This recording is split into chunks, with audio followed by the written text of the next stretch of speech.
মুন্সিগঞ্জের কাটাখালী মুন্সিরহাট মীরকাদিমে খাল ভরাট করে তৈরি হচ্ছে বহুতল ভবন অবৈধ স্থাপনা। এ নিয়ে আরো জানাতে সরাসরি যুক্ত হচ্ছেন সহকর্মী সুমিত কুমার সুমন। সুমন, দখল বন্ধ, দখলদার উচ্ছেদে প্রশাসনের পক্ষ থেকে কোনো পদক্ষেপ দেখছেন কিনা?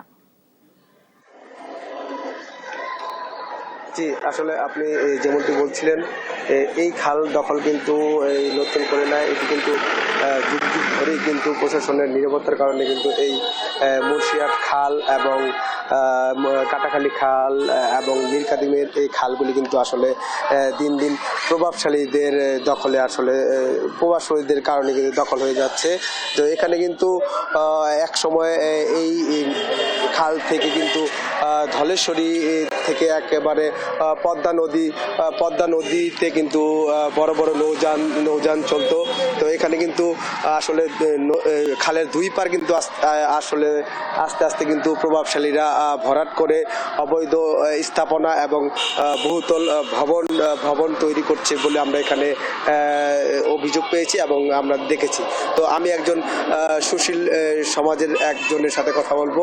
আপনি একটু জানাবেন যে এখানে এই নদীর এই খালে আসলে কি ছিল এবং এখন কি অবস্থা?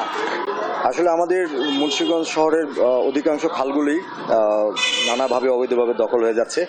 আর এই দখল হয়ে যাওয়ার কারণে মূলত আমাদের পরিবেশের উপর অনেক বেশি প্রভাব ফেলছে। কারণ আমাদের সুস্থভাবে বেঁচে থাকার জন্য আমাদের বসবাসের উপযুক্ত একটি পরিবেশ দরকার, কিন্তু মানুষ যেটা করছে সেটা হলো নিজের বসবাসের উপযুক্ত পরিবেশকে ধ্বংস করে আসলে নিজেরা কি বসতি করতে যাচ্ছে। আসলে এটা রোধ করা যায়?